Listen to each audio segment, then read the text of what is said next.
podcast today is all about the side hustle. I get asked quite often how I afford all the wonderful toys that come with haunting, the prop controllers, the servos, the lighting, the fog jets, and the answer is a couple-fold. One, I run my own business, so I have some flexibility. Two, I buy things cheap. Pawn shops, eBay, coupons. I mean, it sounds silly, but why pay full price for anything if you don't have to?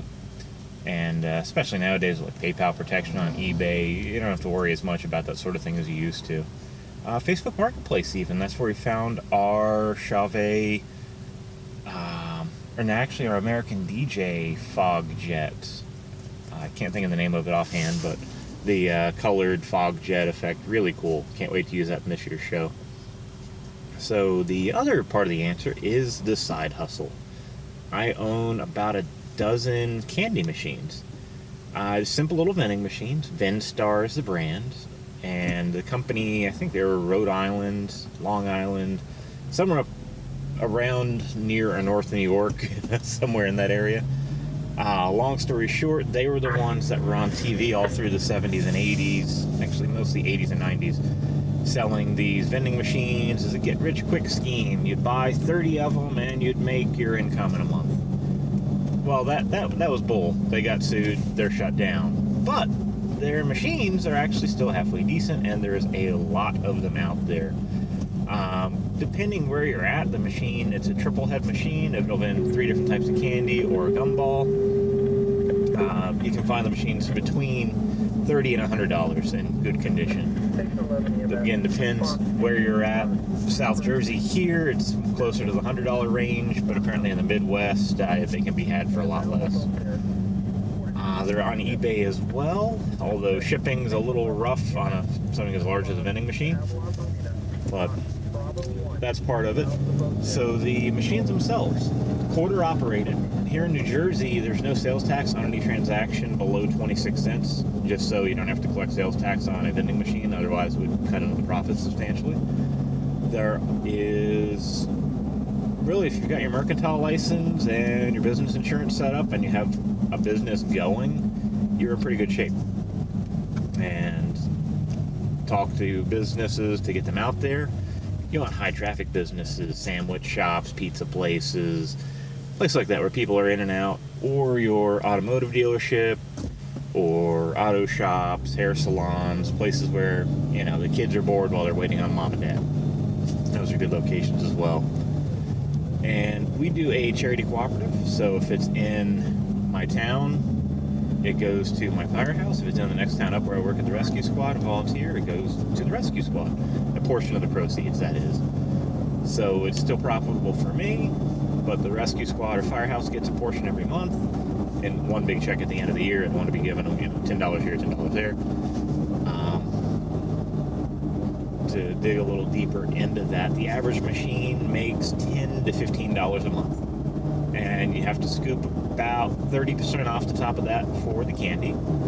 So the machine really makes about $8 to $12 a month. Take a little bit off for gas, and it's $7 to $11 a month. But if you have 10, 12 machines, that's $70 to $110 a month.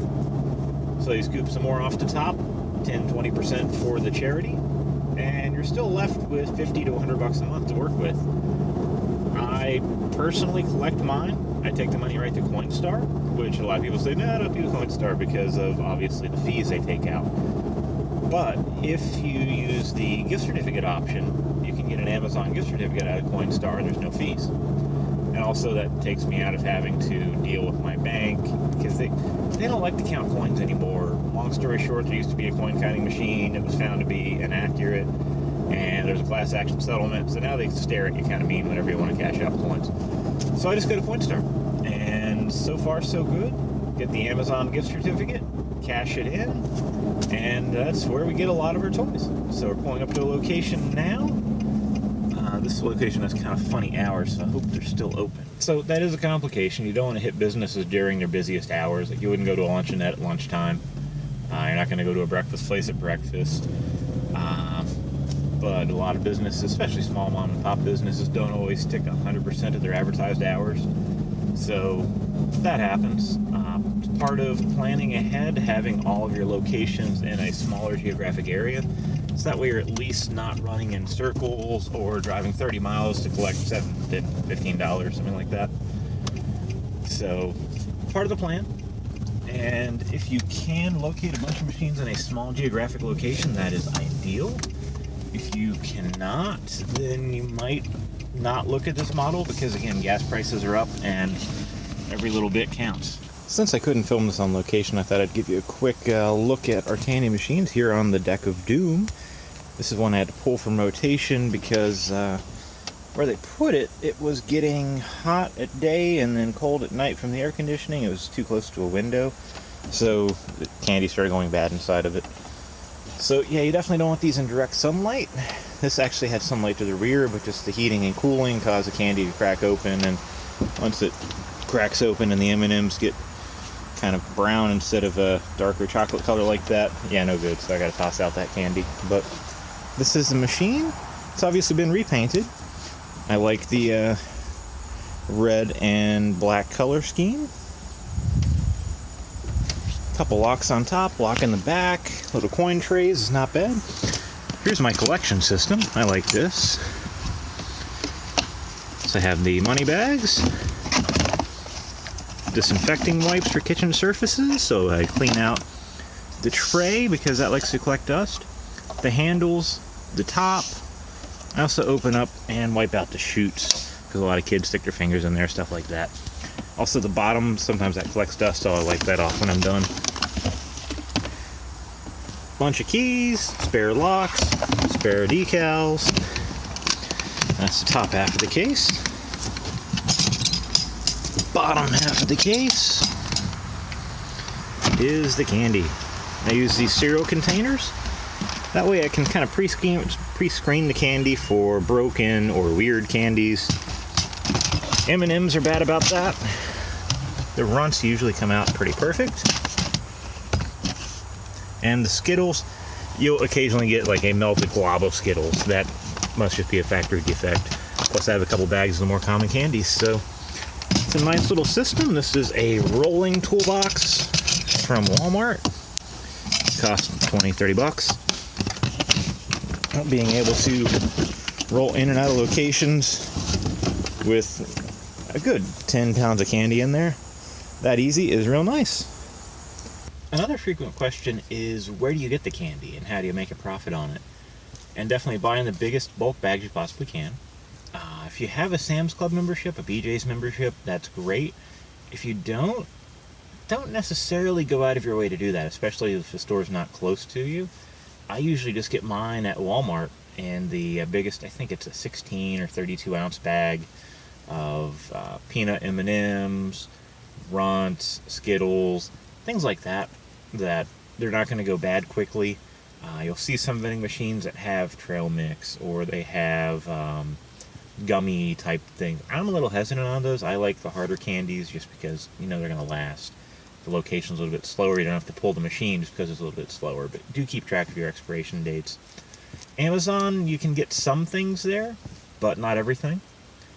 Just compare your prices. And candy prices, it's kind of weird. They fluctuate quite a bit as well. And sometimes you might be better off buying 2 12-ounce bags than one 16-ounce bag if you do the weight per, or the cost per ounce. So keep an eye on that. And low battery there. And here we go. We're going to go do a little Coinstar action. Not a huge collection today, but yeah, it's not bad for a summer. Wintertime, the machines do a little better. Summertime, there's so many businesses open around here. Everybody going to the beach that candy's not really that much on their mind. But still, it adds up over time. So we'll do a Coinstar for one machine collection. Here we are at the Coinstar machine. So we'll do a e-gift card. Looks like Amazon's the only one they have left at the moment. Put in coins. Accept. Pour everything in.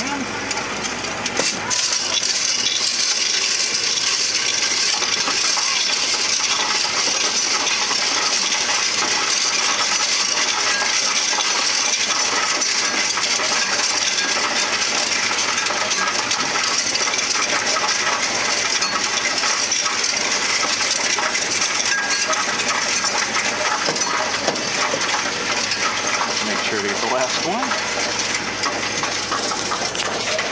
Also, always check the slot for anything that gets rejected.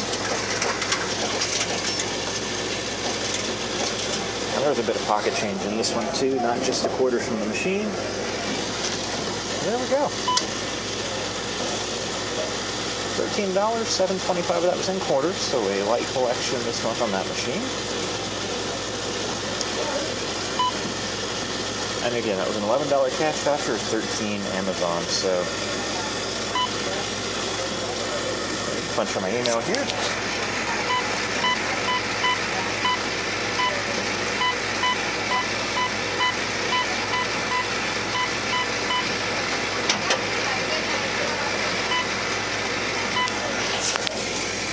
Processing.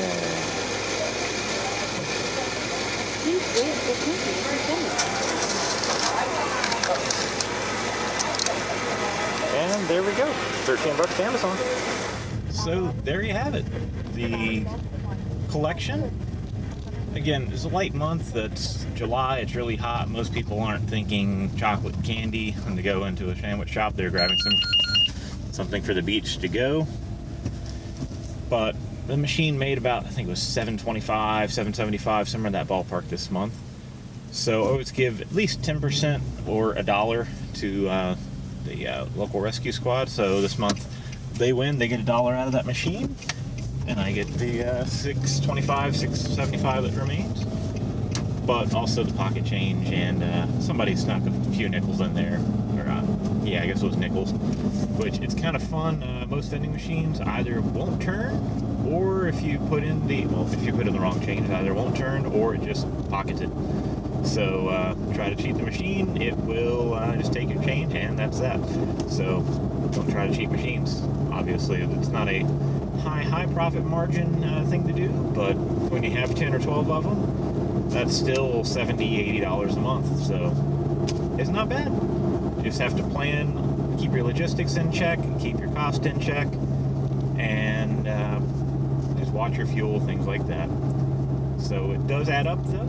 And we'll be probably ordering a battery charger for our new vlogging camera, which is coming tomorrow off of Amazon. Excited about that. It's a TG tracker. It's actually the same camera as Russ McCamey uses from McCamey Manor. It's cool in that it's an action camera, waterproof, so rugged, all that, but it also has a built-in light, which as we get further into this, it's going to be dark when we're doing these videos at night. So that light's going to be really helpful. And it's Olympus brand, so apparently it actually does some pretty good quality video as well, up to 4K. Excited to play with that. And it has built-in image stabilization, so, and these machines help pay for stuff like that. So there we go. The key to these Amazon gift card vouchers is cash them in as soon as possible. They even warn you right here, certificate may fade, record it. Just a heat transfer thing, so if you leave this in your pocket too long, it will fade away, or you're gonna lose it. Or worst case scenario, I mean, that is a pretty secure code, and don't even try it. I've already redeemed the code before this video was posted. But it wouldn't take too much for a bot somewhere to hack that. So go on to Amazon, go to my account, gift cards, redeem a gift card, and enter your claim code. And there we go. I got some money on Amazon. Now I can shop whatever I want. Pretty sure I'm picking up one of these battery chargers, so that will be handy for the new camera, which should be here tomorrow. Also, sorry for the cell phone camera today, a little bit less quality than I wanted, but the GoPro was left aside by accident, and the camcorder is awkward to take like into a grocery store and things like that, so thought we'd just stay consistent after we started.